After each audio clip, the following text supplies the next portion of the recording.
Hello artists, today we're going to create our dancing giraffe in a starry night background. I'm going to use pencil, crayons, and I'm going to use watercolor paints today. So let's get started. I'm going to begin by creating a medium-sized oval in the center of the page.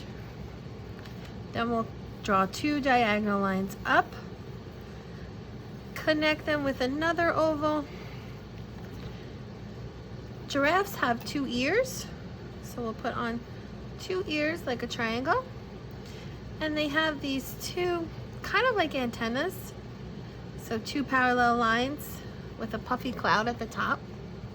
Now our giraffe is going to be dancing, so let's start with a straight line and an angle up, and we can repeat that. And this arm will do a straight line with an angle line down. And then we're going to create our legs. So we'll do an angle line down with a straight line touching the ground. And we can draw that same line again.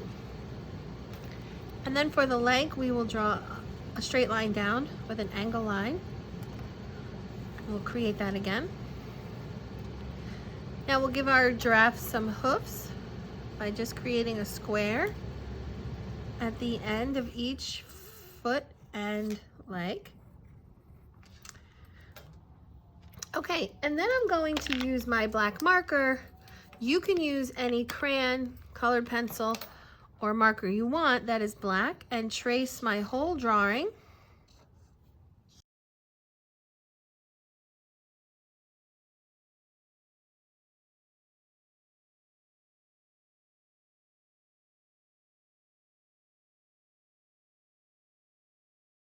I'm going to move to my crayons. I'm going to use my brown crayon and my yellow crayon for the giraffe. We're going to use our brown crayon and we're going to create the polka dots or the patterns on the giraffe's body. You can make as many as you like.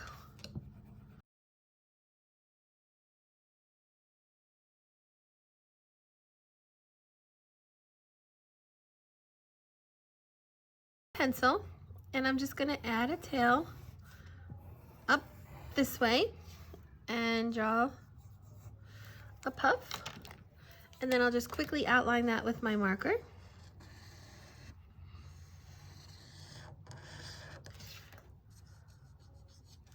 You can put some spots on the tail if you want. I'll just put a few. And then you're going to color your giraffe yellow.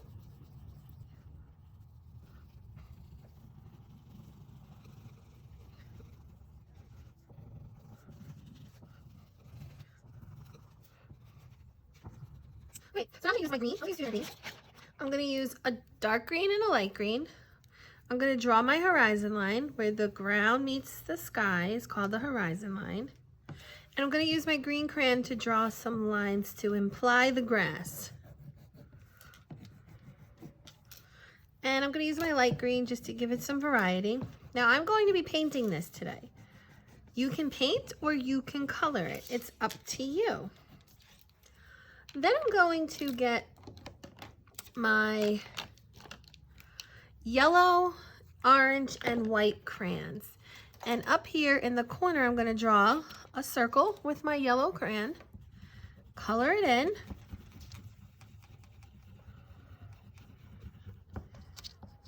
and then like Vincent van Gogh's painting Starry Night that we looked at, I'm going to add some of these starbursts, and you can add as many as you like. I'm going to add 4. And just like in the painting, we want to imply movement in our artwork. So we have our giraffe, he's moving, but we're going to make the sky move as well, just like the painting. So I'm going to create these dashes around my sunburst that will just give the sky some texture to imply the movement of the wind when we add it. Now I'm going to use my orange and go around it again so that it stands out.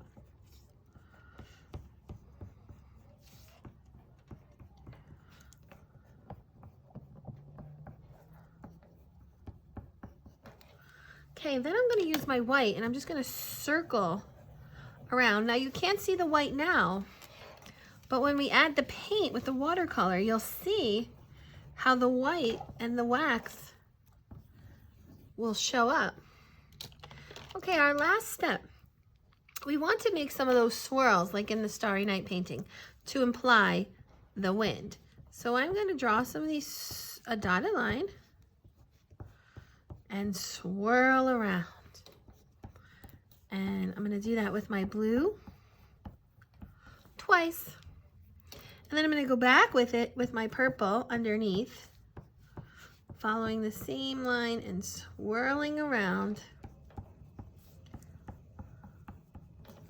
Great. And then I'm going to use my white again. And with my white, I'm going to just trace my wind swirl. And again, you will see when you start to paint, if you choose to paint, those come out. So I'm going to paint my background. You could color it if you're using crayons or markers. And I'm going to start with the grass. So for a wax resist painting, I like to use a little bit more water, and you'll see that the water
So there's our dancing giraffe in our Starry Night background, and I can't wait to see how all of yours come out.